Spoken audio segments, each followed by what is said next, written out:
Relax ആക്കുക. ഞാൻ പറയുമ്പോൾ കണ്ണടയ്ക്കുക. ഞാൻ പറയുമ്പോഴേ തുറക്കാവൂ. മുമ്പേ ഞാൻ ഇതുപോലെ പറഞ്ഞപ്പോൾ 1-2 പേര്, ഞാൻ ആളിനെയൊന്നും പറയുന്നില്ല, 1-2 പേര് ഇടയ്ക്കൂടെ ഇങ്ങനെയൊക്കെ നോക്കുന്നുണ്ട്. പിന്നെ കണ്ണ് തുറന്നിട്ട് എൻ്റെ അടുത്തിരിക്കുന്ന ആൾ കണ്ണടച്ചിട്ടുണ്ടോ എന്ന് നോക്കുന്നു. ഞാൻ ആളിനെയൊന്നും പറയുന്നില്ല. അപ്പോൾ ഞാൻ പറയുമ്പോൾ കണ്ണടയ്ക്കണം, ഞാൻ പറയുമ്പോൾ കണ്ണ് തുറക്കണം, പറയുമ്പോൾ ബ്രീത്ത് എടുക്കുക, പറയുമ്പോൾ ഔട്ടാക്കുക. ബാക്കിയുള്ള കാര്യങ്ങൾ അതനുസരിച്ച് പോവാം. Okay, are you ready? Okay. സംസാരിക്കുന്നതിൻ്റെ ഇടയിൽ കാല് ക്രോസ് ചെയ്യരുത് കേട്ടോ, അത് ശ്രദ്ധിക്കുക. കൈമാറ്റരുത്. മൈൻഡ് ഫ്രീ ആക്കുക. Close your eyes, close your eyes, close your eyes, take a deep breath, exhale slowly, take a deep breath, exhale slowly, take a deep breath, exhale slowly. മനസ്സിലേക്ക് ഏറ്റവും ഇഷ്ടപ്പെട്ട കളർ മനസ്സിലേക്ക് കൊടുക്കുക. ചുറ്റിനും ആ ഒരു കളർ മാത്രം, നമ്മൾ എവിടേക്ക് തിരിഞ്ഞാലും ആ ഒരു കളർ മാത്രം മനസ്സിലേക്ക് ഫോക്കസ് ചെയ്യുക. ബാല്യകാലത്തിൽ ഓടിക്കളിച്ച് ചിരിച്ച് തമാശകൾ പറഞ്ഞ് അച്ഛൻ്റെയും അമ്മയുടെ കൂടെയും ഓടി നടന്നിരുന്ന ആ ഒരു കാലഘട്ടത്തിലേക്ക് മനസ്സിനെ കൊണ്ടുപോവുക. ഏറെ ഇഷ്ടത്തോടു കൂടി നമ്മൾ എന്തെല്ലാം ചെയ്തിരുന്നോ അതൊക്കെ മനസ്സിലേക്ക് കൊണ്ടുവരിക. മനസ്സുകൊണ്ട് ആ ഒരു കാലഘട്ടത്തിൽ ആരൊക്കെ മനസ്സിൽ ഓർമ്മ വരുന്നോ അവരെയൊക്കെ ചേർത്ത് പിടിക്കുക. ആ ഒരു നിമിഷങ്ങളിൽ മനസ്സിലേക്ക് കൊണ്ടുതരുന്ന ഈശ്വരനോട് മനസ്സറിഞ്ഞ് താങ്ക്സ് പറയുക. ഈ നിമിഷം മുതൽ എൻ്റെ മനസ്സും ശരീരവും വളരെ ഹാപ്പിയായിട്ട് മുന്നോട്ട് കൊണ്ടുപോകാൻ എനിക്ക് പറ്റും. ഒരു ടെൻഷനില്ലാതെ, ദേഷ്യമില്ലാതെ, സങ്കടമില്ലാതെ, കൂടെയുള്ളവരൊക്കെ ഇങ്ങനെയാണോ അങ്ങനെ അവരെയൊക്കെ ചേർത്ത് പിടിക്കാൻ എനിക്ക് കഴിയുമെന്ന് മനസ്സിനോട് ഉറപ്പിച്ച് പറയുക.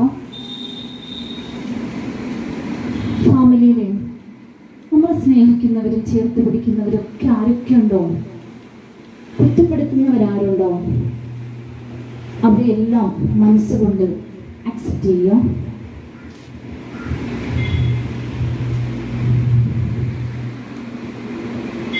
ജീവിതത്തിൽ ഒരുപാട് പ്രയാസങ്ങൾ നേരിടേണ്ടി വരും. ആ പ്രയാസങ്ങളൊക്കെ സില്ലിയായിട്ട് കണ്ട് വളരെ ഹാപ്പിയായിട്ട് എല്ലാ കാര്യങ്ങളും പോസിറ്റീവോട് കൂടി എടുക്കാൻ ആ ഒരു മനസ്സ് എനിക്ക് തരണേ എന്ന് ഈശ്വരനോട് ആത്മാർത്ഥമായിട്ട് പ്രാർത്ഥിക്കുക.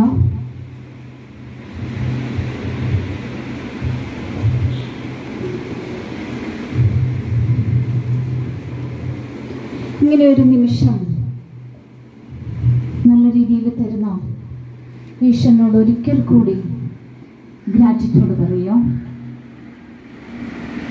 എൻ്റെ സ്വപ്നങ്ങൾ, ലക്ഷ്യങ്ങൾ, ആഗ്രഹങ്ങൾ ഇതെല്ലാം എനിക്ക് നേടിയെടുക്കാൻ കഴിയണം. എനിക്ക് ഞാൻ മാത്രമേ ഉള്ളൂ.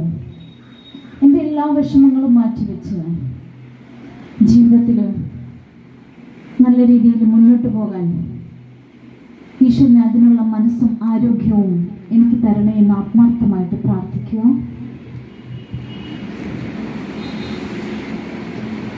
എൻ്റെ ലക്ഷ്യം എന്താണോ അതെല്ലാം നേടിയെടുക്കാൻ എനിക്ക് കഴിയും, എനിക്ക് മാത്രമേ കഴിയൂ.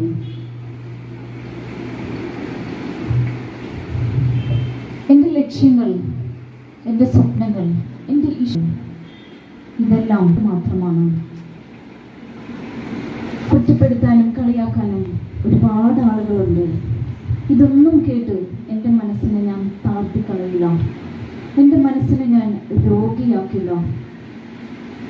ഒരിക്കലും മറ്റുള്ളവരുടെ മുമ്പിൽ നിരാശപ്പെട്ടും സങ്കടപ്പെട്ടും ദേഷ്യപ്പെട്ടും ഒരു സെക്കൻഡ് പോലും ഞാൻ കളയില്ല എന്ന് മനസ്സിനോട് ഉറപ്പിച്ച് പറയുക.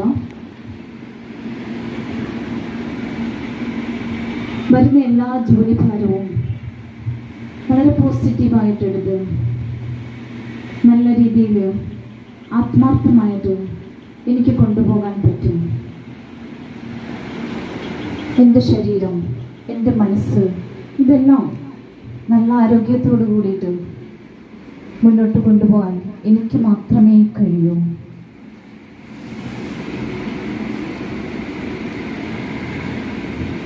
എന്നെ ഈ ലോകത്ത് ഏറ്റവും കൂടുതൽ അറിയാവുന്നത് എനിക്ക് മാത്രമാണ്. മൈൻഡ് ഫ്രീ ആക്കി ഒരു നിമിഷമെങ്കിലും എനിക്ക് നിൽക്കാൻ കഴിയണം. വളരെ സന്തോഷത്തോടു കൂടി ഒരു സെക്കൻഡെങ്കിലും എനിക്ക് ഇവിടെ ഡ്യൂട്ടി വരുന്നത്, പിന്നെ ഒരു ഡേ വരുന്നു അല്ലേ? ആ ഒരു ഡേയിൽ നിങ്ങൾ വീട്ടിൽ പോയിട്ട് എന്താ ചെയ്യാറ്? മനസ്സ് തുറന്ന് സന്തോഷത്തോടു കൂടി അവിടെ ഇരുന്നൊന്ന് കണ്ണടക്കാൻ നിങ്ങൾക്ക് പറ്റുന്നുണ്ടോ? അവിടെ ചെല്ലുമ്പോഴും നിങ്ങൾക്ക് ഡ്യൂട്ടിയല്ലേ അല്ലേ? ഇവിടുത്തെ ജോലികളെല്ലാം കഴിഞ്ഞിട്ട് നമ്മൾ വീട്ടിലേക്ക് ചെല്ലുമ്പോഴും നമുക്ക് എന്താ സംഭവിക്കുന്നത്? അവിടെയും റെസ്റ്റില്ല, മനസ്സിനൊരു ഹാപ്പിനെസ് കിട്ടുന്നില്ല. നമ്മുടെ കാര്യങ്ങൾ, ഇവിടുത്തെ കാര്യങ്ങളോ അല്ലെങ്കിൽ ഫാമിലി ലൈഫിലെ പ്രശ്നങ്ങളോ ഒന്ന് ഷെയർ ചെയ്യാൻ ഒരു മനുഷ്യനില്ല. ആരോട് പറയും? ആ ഒരു രീതിയിൽ കുറേ പിരിമുറുക്കങ്ങളൊക്കെ നമുക്ക് മാറ്റിയെടുക്കാനായിട്ട് സാധിക്കും. അതുപോലെ ഇനിയും ഇതുപോലെ ഒരു ക്ലാസ് എല്ലാ സ്റ്റേഷനിലും, ഇപ്പം ഇവിടെ ട്രെയിനിങ് ജില്ലാ കേന്ദ്രമായതുകൊണ്ടാണ് ഇങ്ങനൊരു ഇവിടെ വന്നത്. അപ്പോൾ അതല്ലാതെ തന്നെ ഈ കായംകുളം നിലയത്തിൽ ഇനിയാണെങ്കിലും ഒരു 6 മാസം കൂടുമ്പോൾ ഇതുപോലൊരു ക്ലാസ് എല്ലാ ജീവനക്കാർക്കും കൊടുക്കുന്നത് നല്ലതായിരിക്കും. അവരുടെ കുടുംബ പശ്ചാത്തലത്തിലും ഇതിനൊക്കെ ഒരു മാറ്റം ഉണ്ടാകുമെന്ന് ഞാൻ വിശ്വസിക്കുന്നു. ഇവരെ പറഞ്ഞുകൊണ്ട് ഞാൻ എൻ്റെ വാക്കിൽ പറഞ്ഞു.